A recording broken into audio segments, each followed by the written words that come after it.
ये देवराह बाबा हैं, जो इस लकड़ी के मचान पर रहते हैं। वह कोई लुटेरा या कोई साइको नहीं है, बल्कि भारत में ही नहीं बल्कि अपनी सीमाओं से दूर एक अत्यधिक सम्मानित और वरिष्ठ व्यक्ति हैं। प्रसिद्ध और अमीर लोग, ब्रुनेई के सुल्तान, कलाकारों और अभिनेताओं लिज टेलर, रॉजर मूर द्वारा कई अवसरों पर इनका दौरा किया गया है। भारत में जिन शासकों ने उनसे मुलाकात की, उनमें इंदिरा गांधी और राजीव गांधी और सरकार के मंत्री थे। तो अब उन्हें देखने की बारी हमारी है। देखते हैं क्या हो रहा है। दिल्ली के हाई पावर वाले लोग हैं, जो डायरिया से पीड़ित अपने बच्चे को लेकर आए हैं। पारंपरिक दवाइयाँ उनकी मदद नहीं कर पा रही है, इसीलिए ये लोग अपनी समस्याओं से निपटने के लिए वैकल्पिक तरीकों का इस्तेमाल कर रहे हैं। बाबा केवल वाणी से और पैर से छूकर लोगों को ठीक कर देते हैं। प्रतिदिन 3,000 से अधिक लोग उन्हें देखने आते हैं, कुछ सलाह लेने के लिए, कुछ चंगे होने के लिए और अन्य केवल उन्हें देखने के लिए।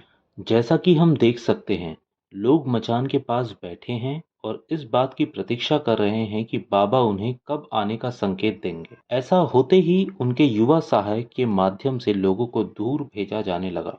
इन बुद्धिमान व्यक्ति के बारे में अफवाहें पूर्वी भारत बिहार राज्य से 1950 के दशक के मध्य में फैली, जब जंगली भालुओं के एक झुंड ने एक गांव पर हमला किया और लोगों को खाने लगे।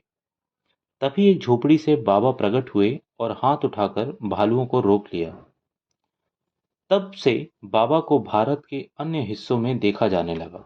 वह जानवरों की भाषा बोल सकते थे, अपने रूप या वचन से लोगों को ठीक कर सकते थे और भविष्य बता सकते थे। अतीत में वह पूरे देश के लिए राजनीतिक भविष्य की भविष्यवाणियां करते थे।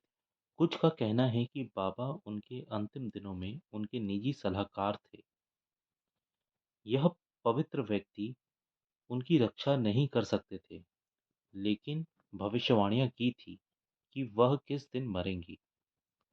इसके बारे में उन्होंने लिखा भी है। रिपोर्टर द्वारा प्रश्न और उत्तर शुरू होते हैं। रिपोर्टर का सवाल, आप क्या खाते हैं? बाबा ने उत्तर दिया, आपके मानकों के अनुसार कुछ भी नहीं।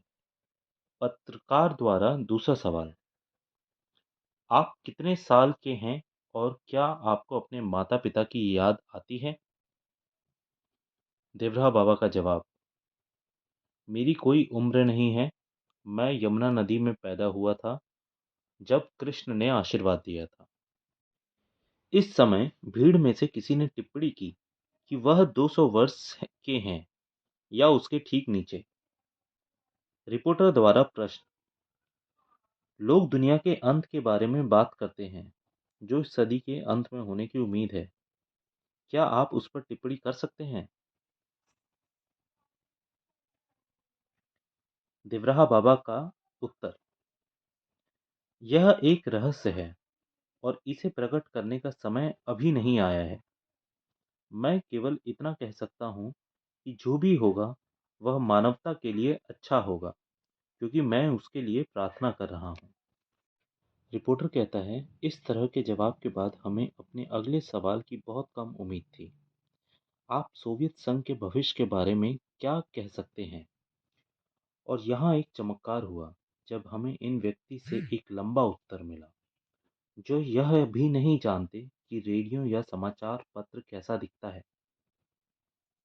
दिवराहा बाबा ने उत्तर दिया, लिटवा ने बाल्टिक्स को विकृत कर दिया है और 3 गणराज्य अलग हो जाएंगे।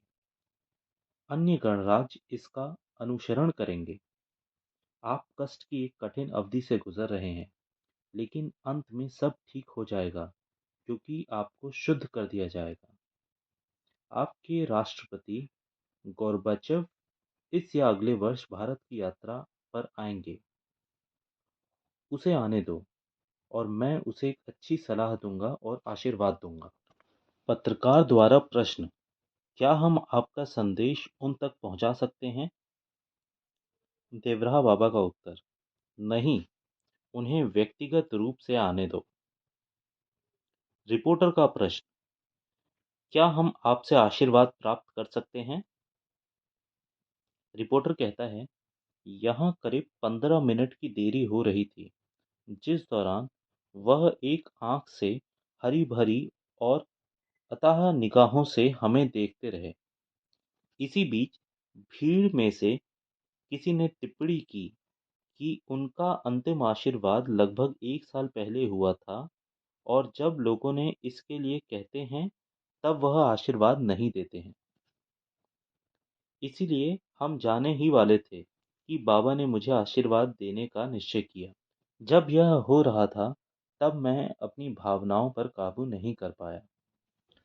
रिपोर्टर कहता है, बाद में अलविदा कहते हुए बाबा ने कहा कि दिल्ली से जल्दी मत निकलो और हम वहां लौट आएंगे। हम इसके बारे में सब कुछ भूल गए थे और दूसरे काम पर चले गए। अभी हाल ही में हमने पाया कि बम्बई के पास एक ट्रेन पटरी से उतर गई और एक हादसा हो गया। हम इस ट्रेन को लेने की योजना बना रहे थे। खैर, यह सिर्फ एक संयोग हो सकता है या शायद नहीं।